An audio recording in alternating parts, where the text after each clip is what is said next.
Vamos abrir as nossas Bíblias em Gênesis capítulo 18.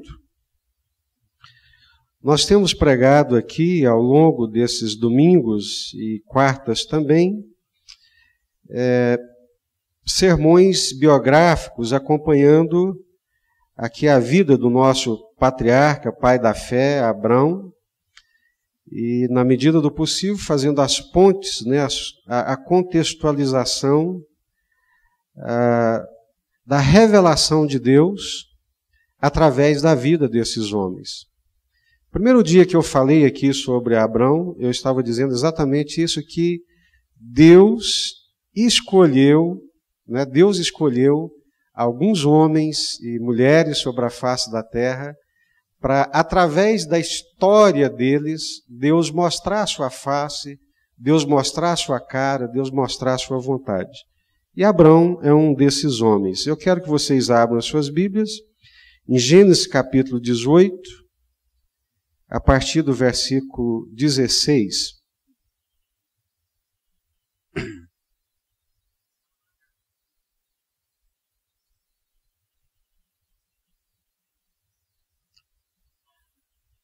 Primeiro livro da Bíblia, capítulo 18, a partir do versículo 16. Tendo-se levantado dali aqueles homens, que na verdade eram anjos de Deus, olharam para Sodoma e Abraão ia com eles para os encaminhar. Disse o Senhor: ocultarei a Abrão o que estou para fazer, visto que Abrão certamente virá a ser uma grande e poderosa nação, e nele serão benditas todas as nações da terra? Porque eu o escolhi para que ordene a seus filhos e a sua casa depois dele, a fim de que guardem o caminho do Senhor e pratiquem a justiça e o juízo, para que o Senhor faça vir sobre Abrão o que tem falado a seu respeito. Disse mais o Senhor: com efeito, o clamor de Sodoma e Gomorra tem se multiplicado, e o seu pecado se tem agravado muito. Descerei e verei se de fato o que tem praticado corresponde a esse clamor que é vindo até mim. E se assim não é, sabê-lo-ei. O Senhor dizendo aí para Abraão o que ele estava para fazer com Sodoma e Gomorra. Eles saem de Abraão, dirigem-se para Sodoma, e o capítulo 19, versículo 1, ao anoitecer vieram os dois anjos a Sodoma. Quem foi que veio a Sodoma? Dois anjos de Deus, dois seres espirituais, enviados por Deus, mensageiros de Deus. Vieram os dois anjos a Sodoma, a cuja entrada estava Ló assentado. Este, quando os viu, levantou-se e, indo ao seu encontro, prostrou-se, rosto em terra. E disse-lhes: eis agora, meus senhores, vinde para a casa do vosso servo, pernoitai nela e lavai os pés, levantar-vos-ei de madrugada e seguirei o vosso caminho. Responderam eles: não, passaremos a noite na praça.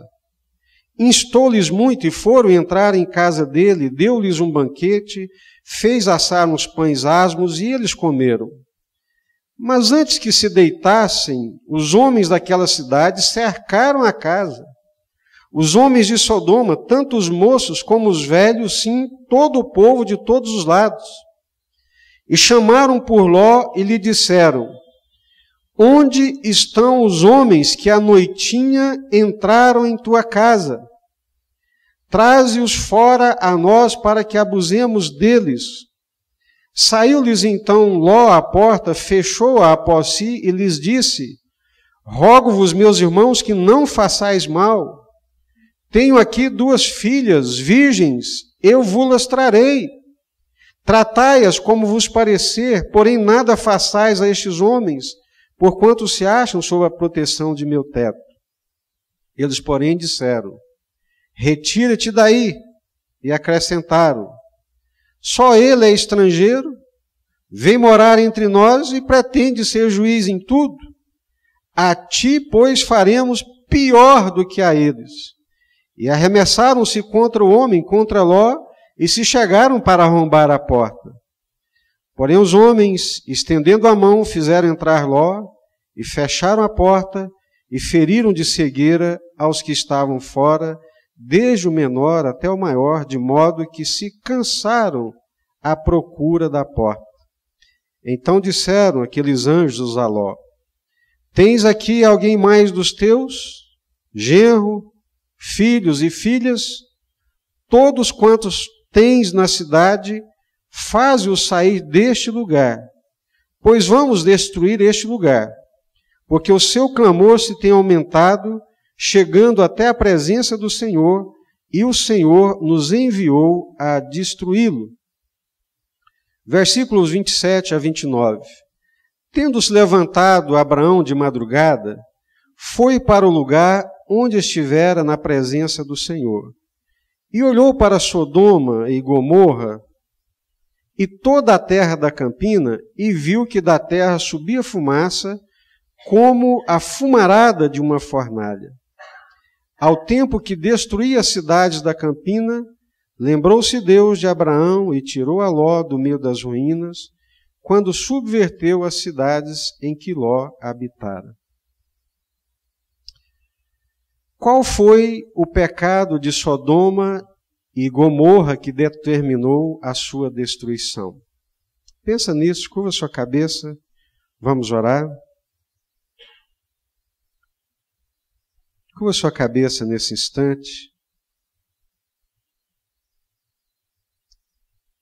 Eu gostaria de, todos nós nesse momento, de cabeça curvada, pedíssemos a Deus que falasse conosco nessa noite. Senhor nosso Deus e eterno Pai, nós cremos num Deus vivo, que possui vontade e que tem nos revelado a sua vontade através da Bíblia Sagrada, a tua palavra. Deus, nós estamos diante da tua palavra nesse momento, diante do teu povo, diante da tua presença, e queremos pedir a iluminação do teu Espírito Santo. Todos nós que aqui estamos nessa noite, ó Deus, aqui viemos por causa do Senhor e também por causa da tua palavra. É ela que nos conduz, é ela que nos orienta, é ela que nos direciona. E no mundo tão conturbado, de tantas ideias, de tantas mensagens, ilumina o nosso entendimento e a nossa compreensão.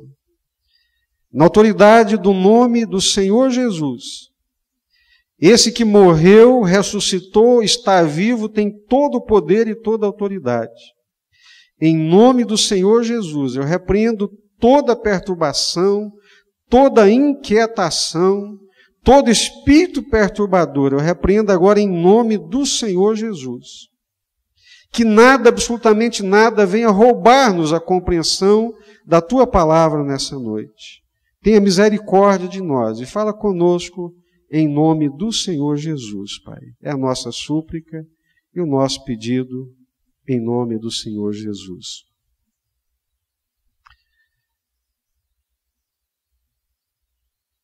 Eu sou, como muitos outros que aqui estão, de uma geração que vimos muitas coisas acontecerem. E coisas que aconteceram com muita rapidez e com muita velocidade. E a velocidade com que essas coisas têm acontecido, isso tem mexido com a sociedade, com os costumes e com tudo de um modo geral e de uma forma muito rápida e muito ampla.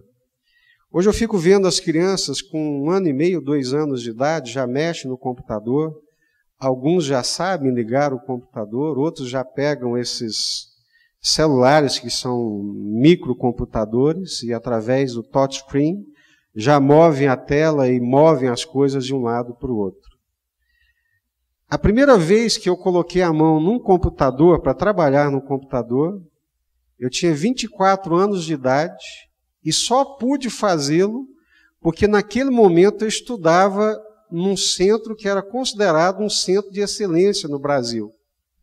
Eu estudava na Universidade Federal de Minas Gerais E ali, naquela época, no ano de 1985, 86, há 30 anos atrás, nós tínhamos um laboratório de informática que nos permitia mexer no computador.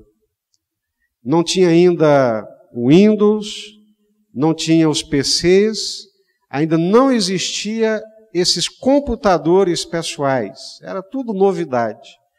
Os disquetes tinham 5 polegadas.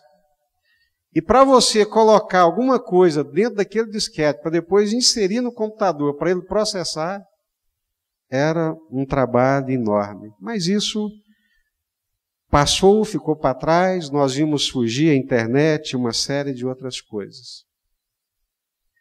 Diante desse mundo que muda e muda muito rapidamente,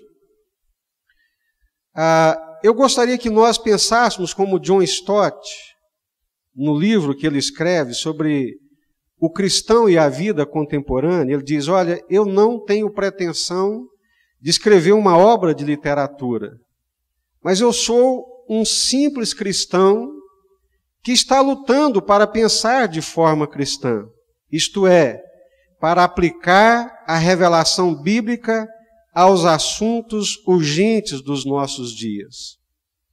Pensar de forma cristã. Pensar de acordo com os ensinamentos da Bíblia. Coisa que, se já era difícil para nós, quase que impossível para os nossos filhos. Pensar, eu sou um cristão, um simples cristão, que luta para pensar de forma cristã, isto é, para aplicar a revelação bíblica aos assuntos urgentes dos nossos dias. Comprometimento com a Bíblia como palavra escrita de Deus. A Bíblia é a palavra de Deus.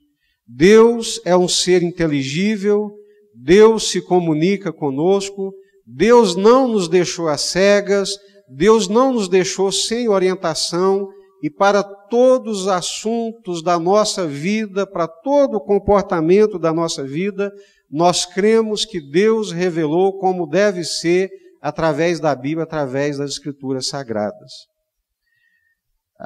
O refrão que nós usávamos para isso há muito tempo atrás era: a Bíblia é a única regra de fé e prática.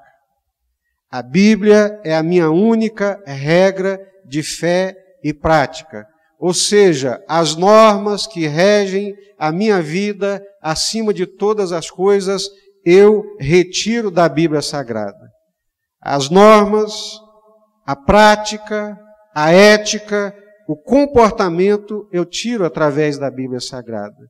Mas ao mesmo tempo que eu tenho esse comprometimento com a Bíblia Sagrada, eu não posso e não tenho como ficar alheio às coisas que estão acontecendo no mundo nos dias atuais.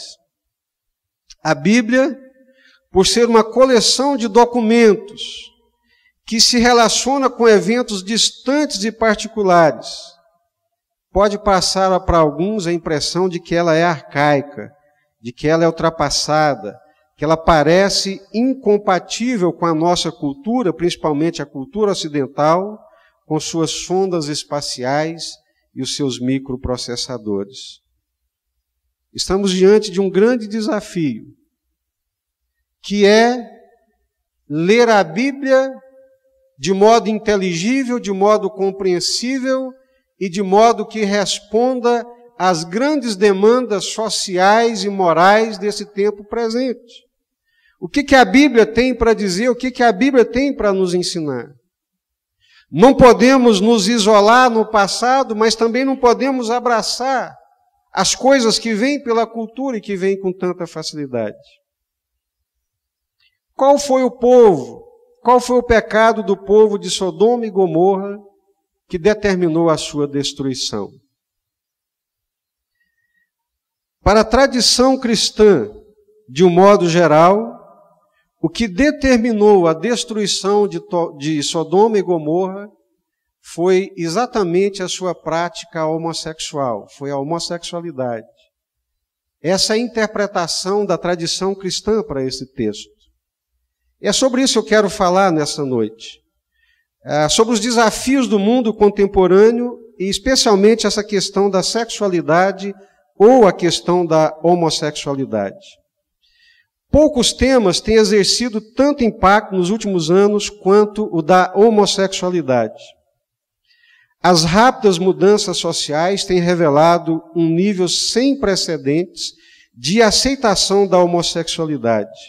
Isso tem levado a uma mudança nas percepções ocidentais de questões tais como a natureza da sexualidade, o conceito de família, a educação das nossas crianças e a natureza dos direitos humanos.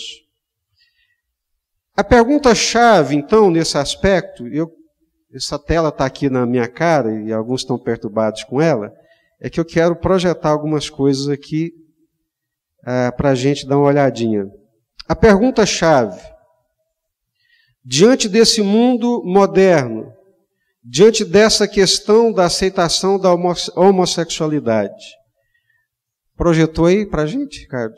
Qual que é a pergunta-chave? As parcerias com pessoas de mesmo sexo são uma opção cristã? Ou seja, um relacionamento homossexual, uma vida de uma parceria homossexual, é condizente com a vida cristã? Todo mundo está conseguindo ler? Está dando para ler? Essa é a pergunta-chave. É isso que nós pretendemos aqui nesse tempo que nós temos responder com base na palavra de Deus. Alguns poderiam perguntar, não seria melhor tratar desse tema numa escola dominical, no domingo de manhã, onde nós estamos mais entre nós? Não. É nesse momento que eu quero tratar dessa questão de uma forma transparente, uma forma mais clara possível, com um pensamento mais iluminado pela palavra de Deus, com base naquilo que a palavra de Deus nos ensina.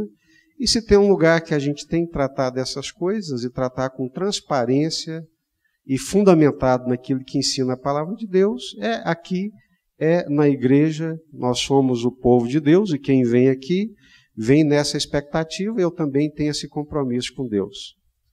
Eu tenho o raro privilégio de ser um homem sustentado por Deus e pela igreja para dedicar a minha vida a pensar na Bíblia Sagrada e nessas questões do tempo presente.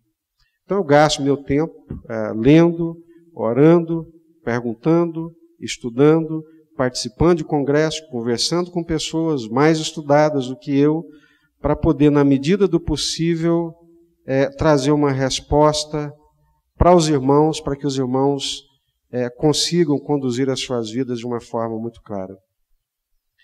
As parcerias com pessoas de mesmo sexo são uma opção cristã? Para a minha geração, a resposta seria imediata. Com raríssimas exceções, porque água mole em pedra dura tanto bate até que fura, que alguns da minha geração já começam a titubear e não sabem muito bem o que responder diante dessa questão, mediante as pressões sociais, mediante o que nós estamos vivendo nos dias atuais. Os nossos filhos, com certeza, já teriam muito mais dificuldade para responder e se posicionar numa questão como essa. Então, eu estou baseando num texto que li do pastor John Stott, e o tema do livro é exatamente esse, Desafios Contemporâneos para a Fé Cristã.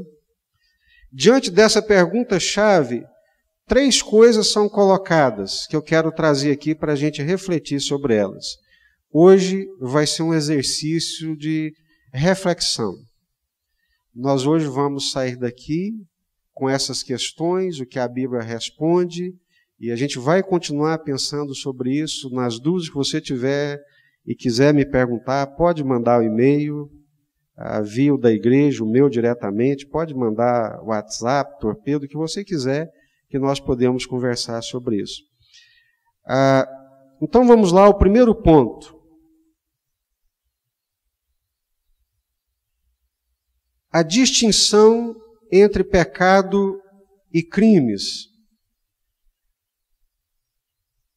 Eu não sei se vocês sabem, mas há algum tempo, especialmente na Inglaterra, que é o Reino Unido, que é onde viveu o pastor John Stott, e é o contexto social no qual ele está trabalhando, o homossexualismo era criminalizado. Era considerado como um crime. Se alguém fosse pego, surpreendido, denunciado por questões de homossexualidade, ele era penalizado.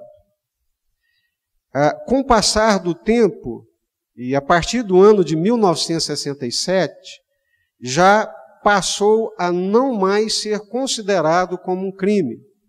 Ou seja, a prática sexual, consensual, entre dois homens, ou entre duas mulheres, consensual, privativa, num ambiente privado, não é mais crime.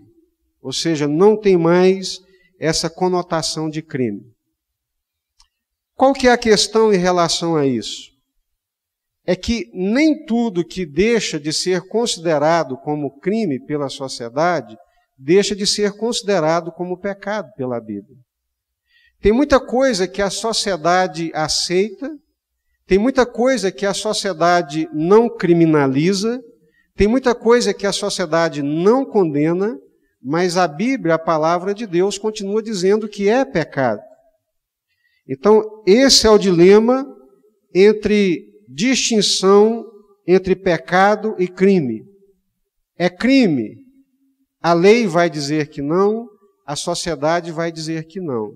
Mas nem por isso a Bíblia vai dizer que isso deixou de ser pecado, que isso deixou de ser uma ofensa a Deus. O adultério, por exemplo, na Bíblia é considerado como um pecado, mas na maioria dos países ele não é considerado como um crime, com exceção de alguns estados nos Estados Unidos que ainda consideram o adultério como um crime, mas a maioria dos países, de um modo geral, no mundo ocidental, não considera o adultério como crime. Mas mesmo não sendo crime, biblicamente, na percepção de Deus, na revelação de Deus, ele é um pecado. Eu fiquei quebrando a cabeça um pouquinho, não é a minha área, entre a diferença entre descriminalizar um ato e legalizá-lo. Minha assessora para assuntos advocatícios, mais perto de mim, é a Débora e o Samuel, né? São os universitários que é de outra geração e com quem eu reuni hoje para perguntar para eles o que eles pensavam, como é que é isso na cabeça deles. Mas o pastor John Stott está trazendo aqui uma preocupação nesse aspecto. Primeiro, nem tudo que deixa de ser crime, nem tudo que passa a ser aceito pela sociedade, deixa de ser pecado. Isso é claro para nós. Agora, qual é a questão de descriminalizar? A partir de 1967, atos homossexuais, a vida homossexual, ela foi descriminalizada. Mas em alguns países ela não só foi descriminalizada, como ela também foi legalizada. Os irmãos do direito, por favor, não agora, né, mas depois, pensa nisso e escreva alguma coisa para nos ajudar. Eu, como leigo que sou, eu fiquei pensando o seguinte: qual que é a diferença de descriminalizar um ato e legalizá-lo? Quando você legaliza, ele é tornado livre e aceitável, de modo que qualquer manifestação contrária lança o oponente ou o opositor, no caso, na ilegalidade. A partir do momento que o comportamento e a ação homossexual ela é legalizada, ela se torna livre, ela é propagada, e quem se manifesta ou dá uma opinião contrária é ele que vai cair na ilegalidade, ele que vai sofrer as penas da ilegalidade. Nesse sentido ainda, em aproximadamente 70 países ao redor do mundo, a prática homossexual é considerada como um crime, cuja penalização varia da pena de morte até prisões longas, e as pessoas são tratadas duramente. Em relação aos direitos humanos, e eu creio dessa forma, todos os seres humanos, pelo simples fato de serem humanos, possuem direitos e devem ser tratados como tais, independentemente se ele é homossexual ou não. Primeiro ponto é que, ao longo dos anos, principalmente a partir de 1967, numa ênfase na questão dos direitos humanos, a homossexualidade ela é descriminalizada, ela deixa de ser considerada um crime e passa a ser legalizada. E isso causa um impacto sobre a sociedade no sentido da aceitação e numa correlação de que, se não é crime, também não é pecado. Para nós, que cremos na Bíblia como palavra de Deus, ela para nós é a nossa regra de fé e prática. Por isso que eu disse, um comprometimento com a Bíblia como palavra de Deus. Segundo ponto, a distinção entre preferência e prática. Primeiro ponto, crime, pecado. Segundo ponto, distinção entre preferência e prática. Alguns dias atrás, numa reunião de conselho de ética, estudiosos da filosofia, da sociologia, da teologia, estávamos ali reunidos e uma das discussões era exatamente esse tema. Foi levantada a questão do gene gay. Algumas pessoas perguntam para nós, nos perguntam, a homossexualidade, o comportamento homossexual, ele é genético? Ele é biológico? A pessoa nasce biologicamente com esse comportamento? Isso é genético? Cientificamente, segundo alguns, caminham-se e já tem provado que há um gene gay que explica a homossexualidade biologicamente. Então, esse é o segundo ponto, esse é o tema. Não podemos culpar as pessoas pelo que elas são, embora possamos fazer isso pelo que elas fazem. Ou seja, ainda que houvesse um gene gay, ainda que fosse uma questão biológica, isso daria o direito e a permissão de um comportamento homossexual? Próxima projeção.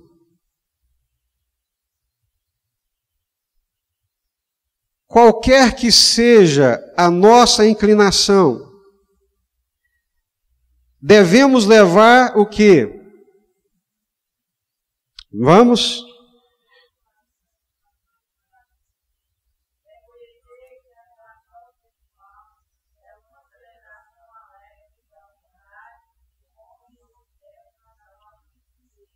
Me ajuda aí, João. Vamos melhorar isso aqui, que eu acho que eles não estão enxergando, não. Estão enxergando? Nessa questão, melhorou agora, né?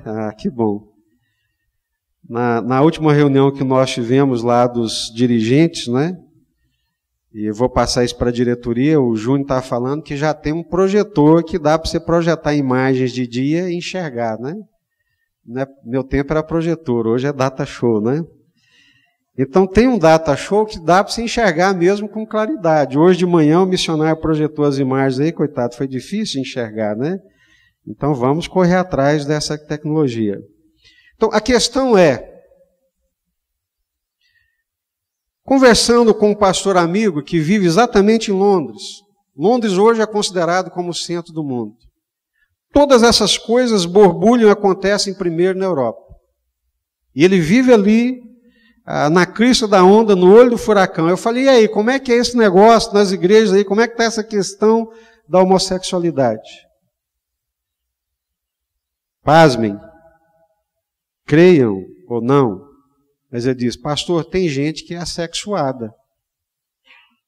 Eu falei, o que é isso? Não tem instrumento sexual? Não tem genitália? Né? Não. Não é isso. A pessoa não gosta de sexo.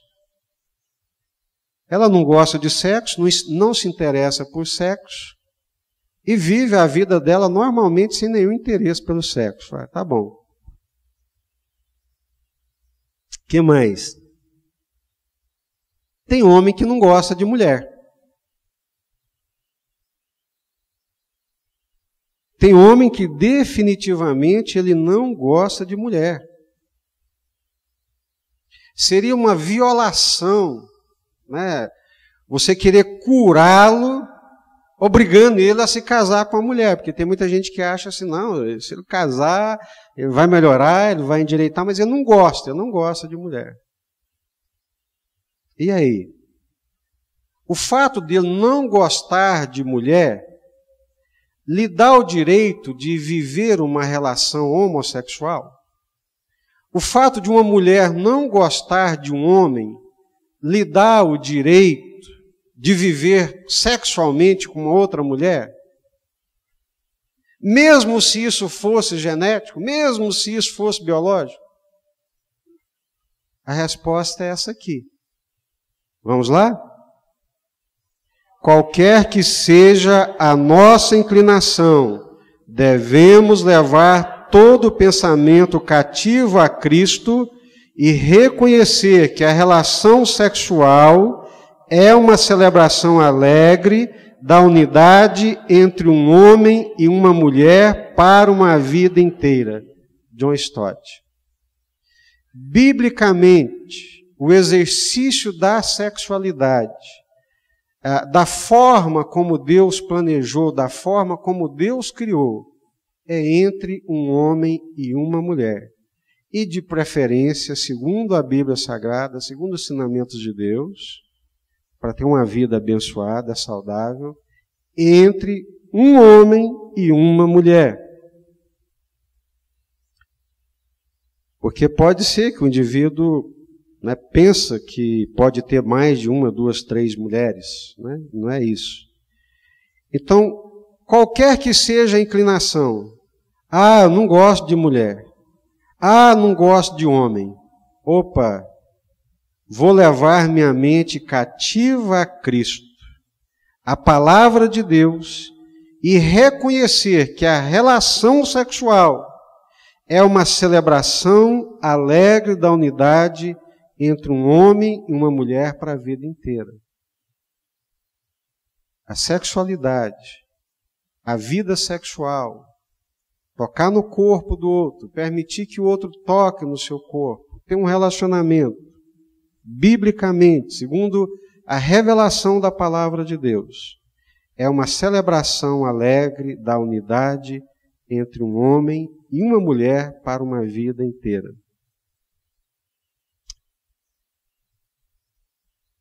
E esse pastor de Londres me disse, não, pastor, eu tenho gente na igreja que é assexuada, não se importa com sexo, não quer saber de sexo, não se interessa de forma alguma. Eu falei, não é possível.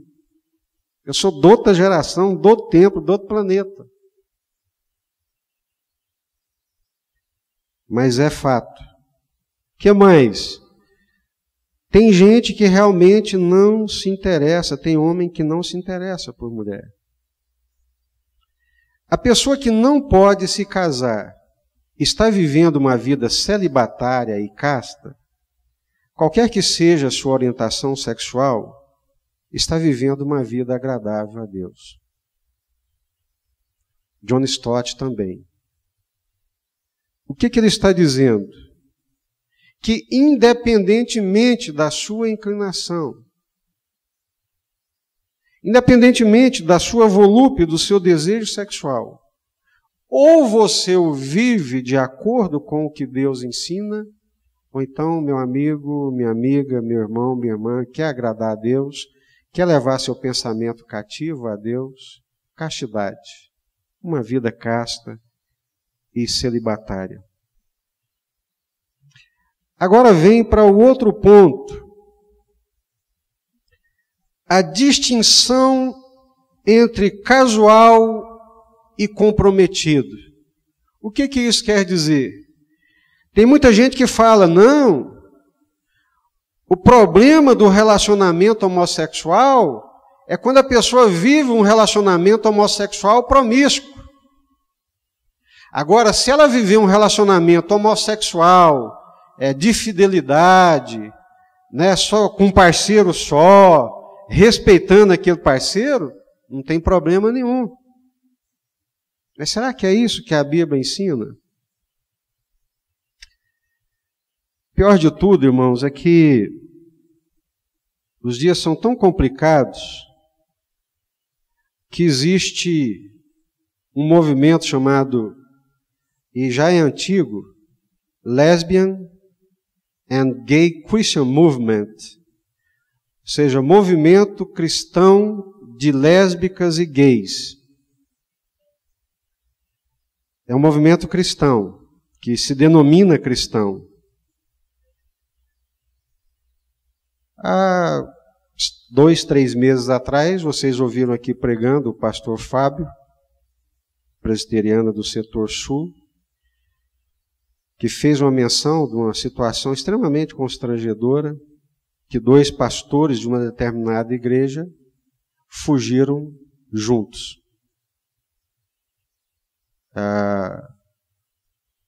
Não conseguiram mais esconder a relação homossexual, e os 2 então fugiram da igreja, fugiram da cidade e foram para outro canto. Há algum tempo atrás, nós ficamos sabendo de uma igreja da nossa convenção que a mulher do pastor tinha fugido com uma diaconisa da igreja. E fogem, né? Goiânia, recentemente, com muito pesar, nós ficamos sabendo que uma igreja tradicional em Goiânia, uma igreja antiga, respeitada na sociedade, com bom testemunho, o pastor teve que ser afastado das suas atividades pastorais, porque pior do que assumir a homossexualidade, ele era um hipócrita. Ele vivia uma vida homossexual, né, camuflada, escondida, e quando isso veio à tona, foi aquela confusão toda. Então, diante desse quadro, distinção entre pecado e crimes, distinção entre preferência e prática, a questão do casual e do comprometimento, nós vivemos uma dificuldade muito grande, porque nós temos hoje pastores, bispos, pastores de igrejas protestantes, bispos protestantes, como passou na televisão, aí recentemente, da igreja anglicana nos Estados Unidos, que foram ordenados e gerou um racha na igreja, porque vivia um relacionamento homossexual de mais de 20 anos. E aí nós temos um movimento, então, que é o movimento cristão de lésbicas e gays. A Lesbian Gay Christian Movement. Projeta, por favor, o que eles dizem. Estão enxergando aí? Eles dizem o seguinte: um casamento heterossexual e um relacionamento homossexual são 2 alternativas igualmente válidas, sendo igualmente gentis, maduras e fiéis. Ou seja, não é casual, é um compromisso, é uma aliança. Maravilha. É a ideia deles. Na sequência do mesmo movimento, é totalmente compatível com a fé cristã não apenas amar outra pessoa do mesmo sexo, mas o quê?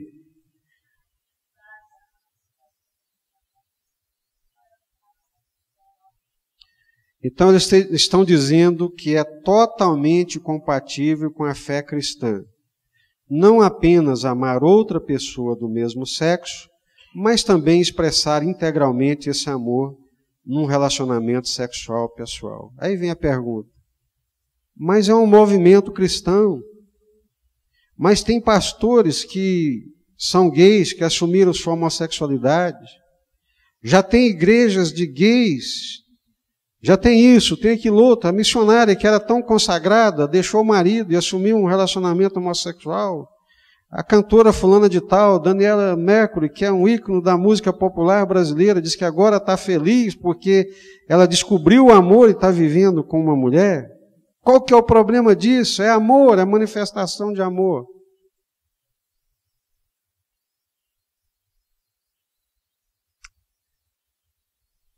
A pergunta é: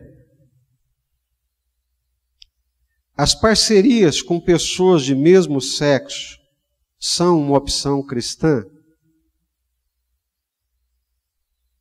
O que a Bíblia, a palavra de Deus, ela nos ensina sobre isso? O que a Bíblia, a palavra de Deus, nos ensina sobre isso? A Bíblia tem algumas passagens, e um é exatamente esse texto que nós lemos aqui hoje à noite, que é a história de Sodoma e Gomorra, que vai nos orientar sobre isso. Qual que é a dificuldade? É que eu disse no início. A dificuldade de aceitar a Bíblia como palavra de Deus. A dificuldade de entender que a Bíblia é a revelação de Deus. A dificuldade de aceitar um direcionamento da parte de Deus.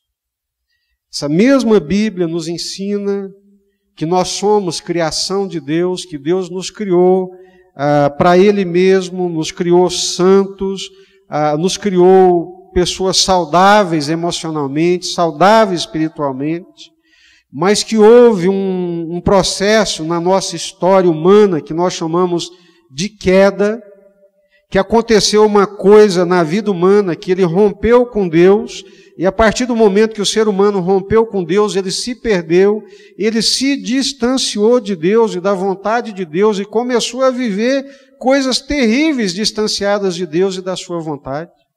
E que Deus enviou Jesus Cristo, como ouvimos o Caio aqui, o Espírito Santo, para nos redimir, para nos restaurar, para fazer uma nova criação, para fazer um povo redimido, para viver a sua vontade e o seu querer. A história de Sodoma e Gomorra. A Bíblia diz, conforme nós lemos aqui, que os homens de Sodoma eram extremamente perversos e pecadores contra o Senhor.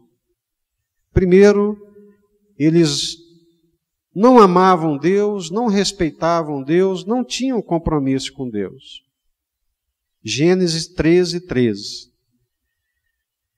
Depois nós lemos aqui no capítulo 18, que foi o texto da nossa referência, nos versículos 20 e 21. O pecado de Sodoma e Gomorra tem se agravado e se multiplicado. O seu pecado tem se agravado muito. E por causa do pecado de Sodoma e Gomorra, destruiu Deus aquelas cidades e toda a planície com todos os habitantes das cidades e a vegetação. Aí vem a pergunta: qual foi o pecado do povo de Sodoma e Gomorra que determinou a sua destruição? Estão vendo aí? Vamos lá. Se você estiver anotando, hoje não está gravando não? Está gravando, né, Guilherme? Vai estar gravado, você pode acessar depois, pode olhar. Primeiro, eram culpados de práticas homossexuais que tentaram impor aos 2 anjos que Ló recebia em sua casa para essa prática.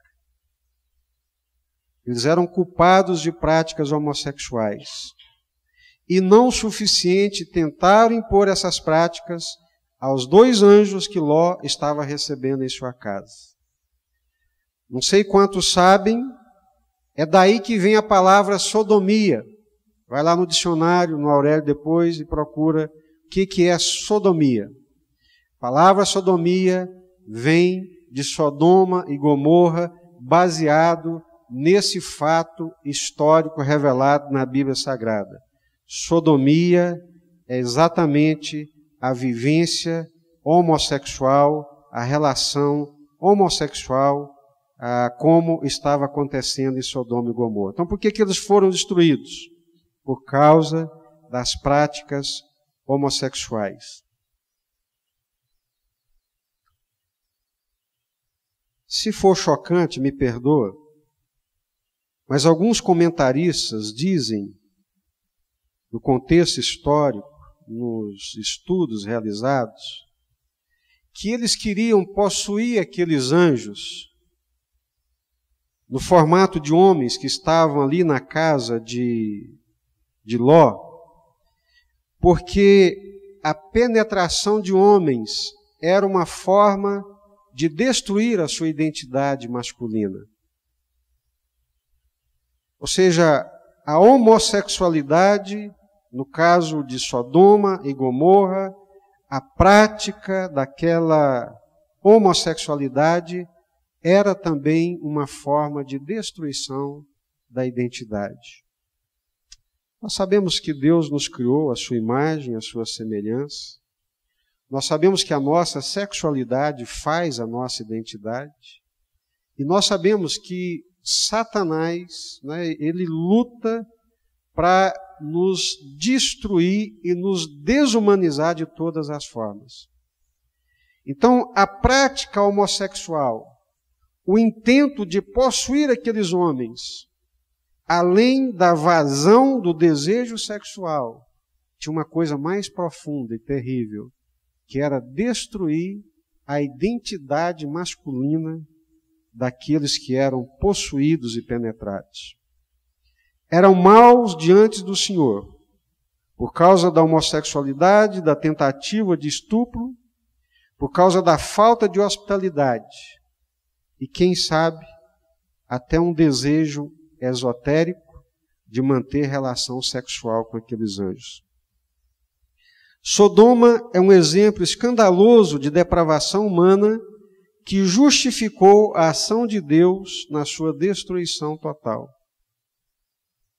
De fato, o comportamento homossexual não era o único pecado de Sodoma, mas de acordo com a Escritura, certamente ele era um de seus pecados que trouxeram sobre ela o julgamento terrível de Deus.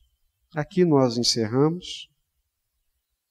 Eu espero que, pela graça e pela misericórdia do Senhor, essas coisas fiquem claras para nós, com base na revelação de Deus, que é a palavra de Deus. Qual é o dilema? Quais são os dilemas que nós vivenciamos? O dilema de viver a palavra de Deus, a revelação de Deus, numa sociedade que caminha a passos largos, distanciando-se cada dia mais de Deus e da vontade de Deus. E nós estamos nessa sociedade. Nós estamos nesse mundo. Nós não estamos fora dele. Um grande pensador francês, o Durkheim, ele disse que a escola é uma forma de inculcar os valores da sociedade numa geração. A escola é um adestramento, é um preparatório para que a pessoa viva os valores da sociedade.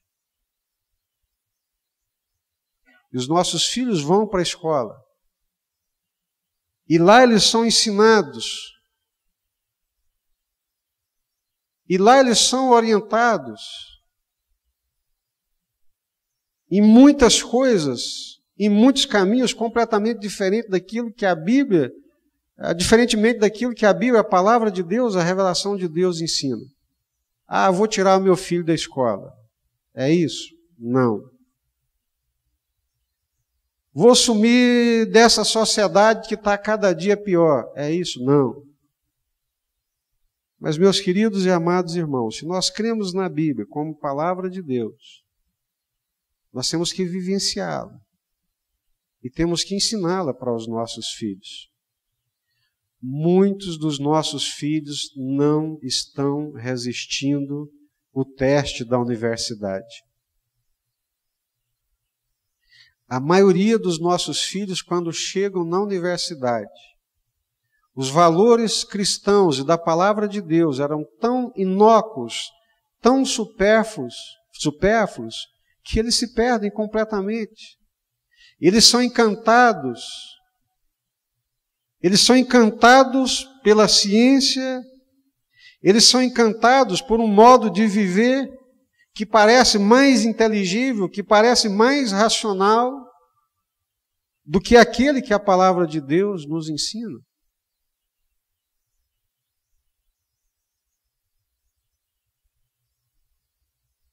A nossa reunião de liderança, 2 semanas atrás, com os americanos, uma das grandes preocupações manifestas foi exatamente como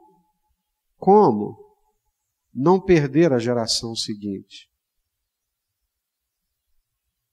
Como transmitir a velha, todavia nova e imutável palavra de Deus para os nossos filhos. Ou que dor profunda nos causa conhecer a verdade de Deus e perceber que os nossos filhos estão cada vez mais distantes dessa verdade.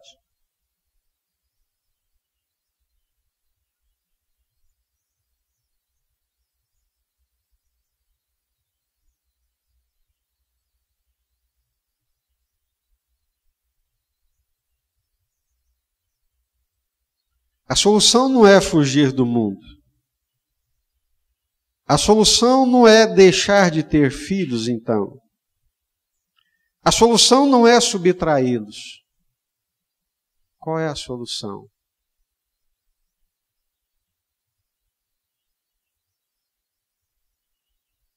Além de muita oração, uma vida cristã verdadeiramente piedosa, de modo que cause impacto sobre a vida dos nossos filhos. A maioria de nós não temos vivido uma vida cristã piedosa, capaz de impactar a vida dos nossos filhos. A maioria de nós não vivemos de forma íntegra e de forma integral os valores cristãos da palavra de Deus de modo a impactar os nossos filhos. Muitos de nós que estamos na igreja somos extremamente seduzidos por Mamon. Muitos de nós que vivemos na igreja estamos preparando mais os nossos filhos para Mamon do que para Deus.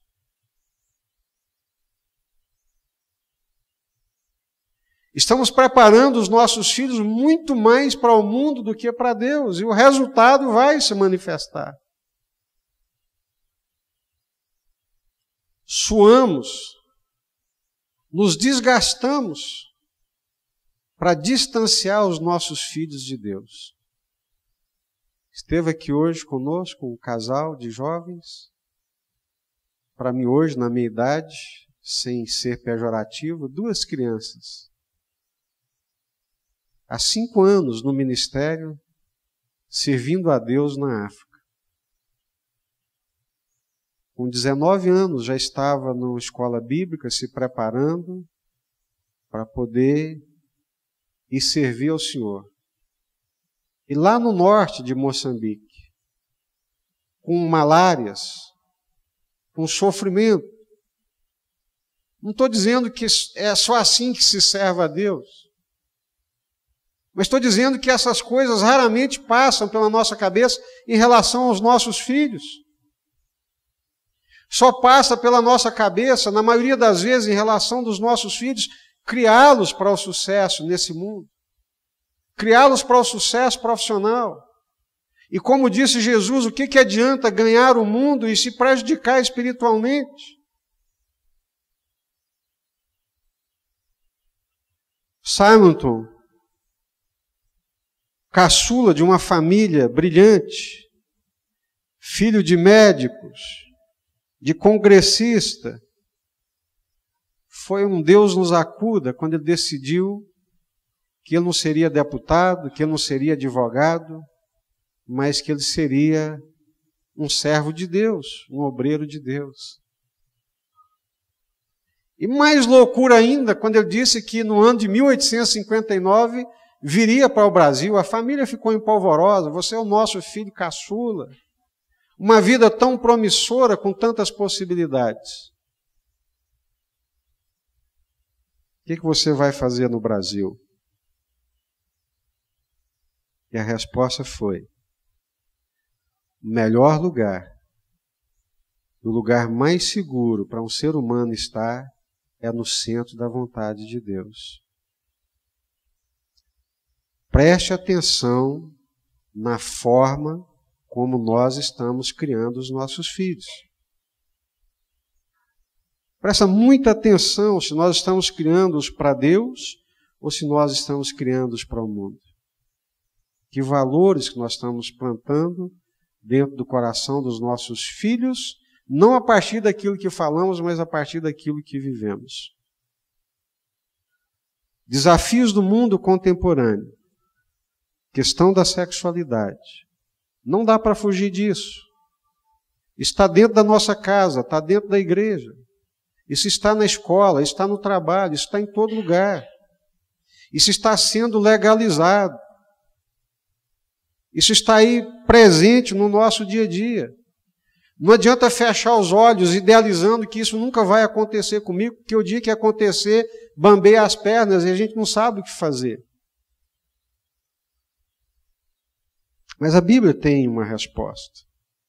A palavra de Deus tem um direcionamento. E nós vamos continuar falando sobre isso, amém? Para a glória de Deus, nessa forma tranquila, sem agressividade, não é o nosso papel. Não somos salvadores da pátria, não somos messiânicos. A única coisa que nós queremos é a glória de Deus e a boa orientação dos irmãos e dos nossos filhos. Vamos colocar de pé.